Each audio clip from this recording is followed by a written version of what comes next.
Hey everyone, Phil Stevenson, Mortgage Nerd. Another purchasing power strategy. I said in an earlier video a few weeks ago that 2020 is the year of the second home. Why is that? Because the Conquest program came out for conventional loans, where on your primary residence as well as a second home, vacation home, you have these low rates in the high twos, 2.875, 2.99 with an APR of 3.085.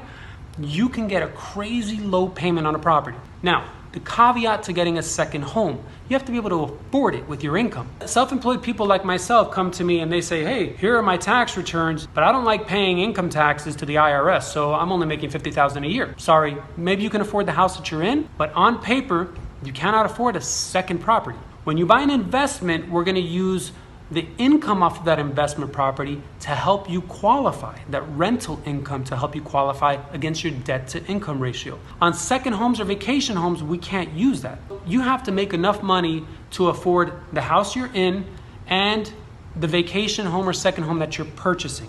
It doesn't mean you cannot rent it. It simply means we cannot use that rental income as income for you when you are buying. Let's use an example. Me. My real life example.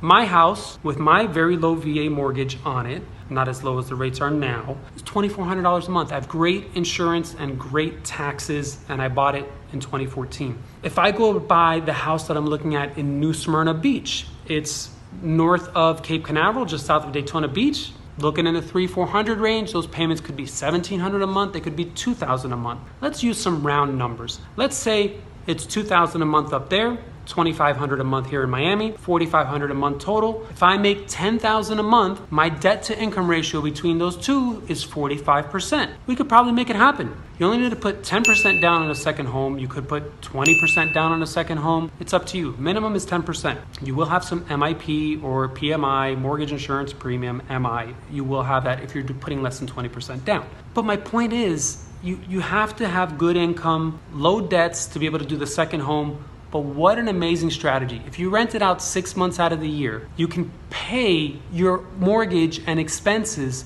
a lot of times with only 6 months of rent from someone else. So you're paying off a property as if though it was an investment property, but if it's available for a weekend and you're in quarantine and you want to get away, get in the car, you drive over there, you and the family are on the beach, enjoying the waves, working from there. Everyone's working from home now, so maybe your lifestyle is going to change too, and this might be part of it. Really think about it. Think about options. Call me. Say, Phil, can I do this? Can I do that? What are my options? The Florida Keys, that's another great place.